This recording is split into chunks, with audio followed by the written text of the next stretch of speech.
নমস্কার, রাধারানী হেসেলে আবারও সবাইকে স্বাগত। আজকের আমি ফুলকপির পকোড়া বানাবো। প্রথম থেকে শেষ পর্যন্ত দেখার অনুরোধ রইল। আশা করছি ভালো লাগবে। আমি প্রথমে জল বসিয়ে দিয়েছি, জলটা বেশ ফুটে গেছে। ওতে আমি কপিগুলো দিয়ে দেবো।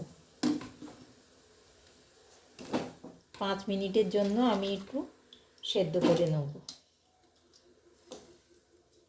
1 চামচ লবণ দিয়ে দেবো।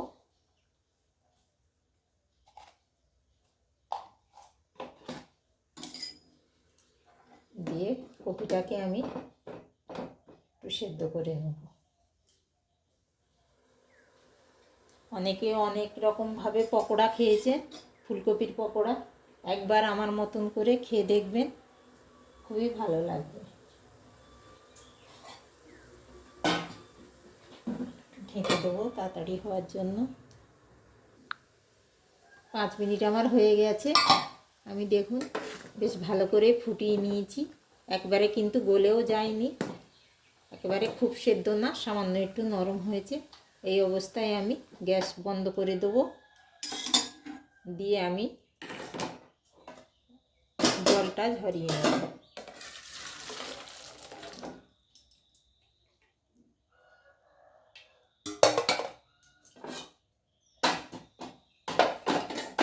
নিয়ে সামান্য একটু ঠান্ডা করতে দেবো।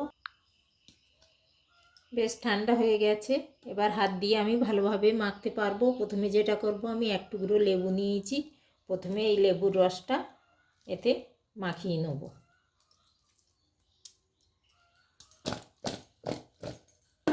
এবার একে একে আমি কিছুটা চালের গুঁড়ি নিয়েছি, সেটা দিয়ে দেবো। অল্প একটু ময়দা নিয়েছি, সেটাও দিয়ে দেবো। আর কিছুটা দেবো কর্নফ্লাওয়ার। এটা দিলে কি অনেক বেশি মুচমুচে হয়, খেতেও ভালো লাগে। এই 2-3 চামচের মতন দিলাম, আন্দাজ করেই দিলাম।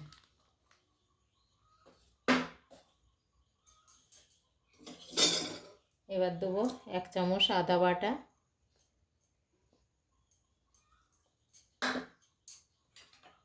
জিরে গোলমরিচ 1 চামচ বাটা,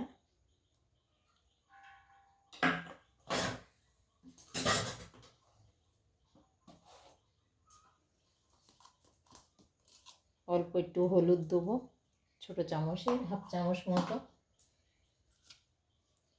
কাশ্মীরি লঙ্কার গুঁড়ো দেবো কিছুটা, ওই 1 চামচের মতো। লাল লঙ্কার গুঁড়ো সামান্য দেবো, খুব বেশি ঝাল ঝাল করব না। স্বাদ অনুযায়ী একটু লবণ দিয়ে দেবো। আগেও আমার লবণ দিয়ে সেদ্ধ আছে, সেই জন্য অল্প একটু লবণ দিয়ে দিলাম। আর অল্প একটু চিনিও দিয়ে দিলাম। দিয়ে আমি এটাকে ভালো করে একটু মেখে নেব। শুকনো অবস্থায় ভালো করে একটু মেখে নেব। নিয়ে তারপরে অল্প জল দিয়ে আমি এর গায়ে যাতে ভাগ খুব সুন্দর হয়ে কোট হয়ে যায় সেরকম করে মেখে নেব।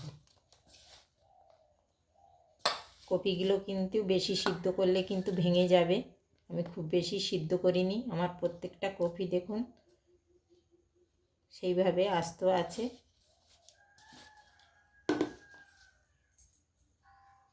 সবগুলো মশলা দিয়ে আমি ভালো করে মেখে নিয়েছি। এবার অল্প সামান্য জল দিয়ে আমি মেখে নেব।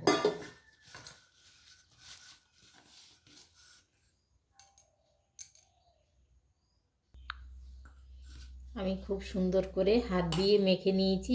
আপনারাও কিন্তু হাত দিয়ে মাখার চেষ্টা করবেন। চামচ দিয়ে মাখলে এতটা সুন্দর হবে না। বেশ ফুলকপির গায়ে ব্যাটারগুলো বেশ কোট হয়ে গেছে। এবার আমি তেল কড়াইতে দিয়ে দিয়েছি, গরমও হয়ে গেছে। একে একে আমি তেলের মধ্যে দিয়ে দেবো। গ্যাসের জোরটা এই সময় একটু কম রাখবেন। প্রথমে একটু গরম করে নিয়ে তারপরে একটু কম করে দেবেন। আস্তে আস্তে এটা সেদ্ধ হবে। একটু আমার তো খুব বেশি সেদ্ধ করিনি। এই জন্য ফুলকপিগুলো যেভাবে সেদ্ধ হয়, জোর দিলে এগুলো পুড়েও যেতে পারে, কিন্তু ভেতরেও কাঁচা থেকে যাবে, সেদ্ধটা ভালো হবে না। সমস্ত ফুলকপিগুলো আমি এইভাবে ভেজে নেব। এক পিঠ হয়ে গেলে আমি উল্টে দিয়েছি, আর এক পিঠও আমি এইভাবে লাল করে ভেজে নেব। দেখুন কত সুন্দর লাগছে দেখতে, কালারটাও কত সুন্দর এসছে। এগুলো ডালের পাতে কিংবা সন্ধ্যের টিফিনেও খেতে পারেন, খুব ভালো লাগে। এবার আমি এগুলোকে তুলে নেব, নিয়ে বাকি যেগুলো আছে সেগুলোও ভেজে নেব এই একইভাবে।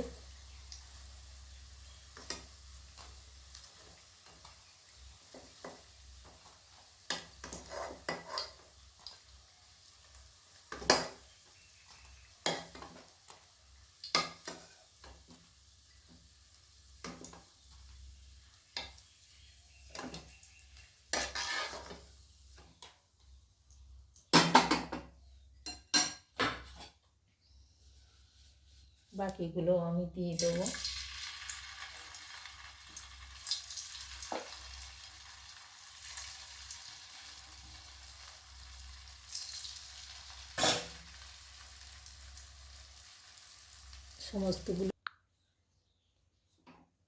সমস্ত পকোড়াগুলো আমার ভাজা হয়ে গেছে। দেখুন কতটা মচমচে হয়েছে,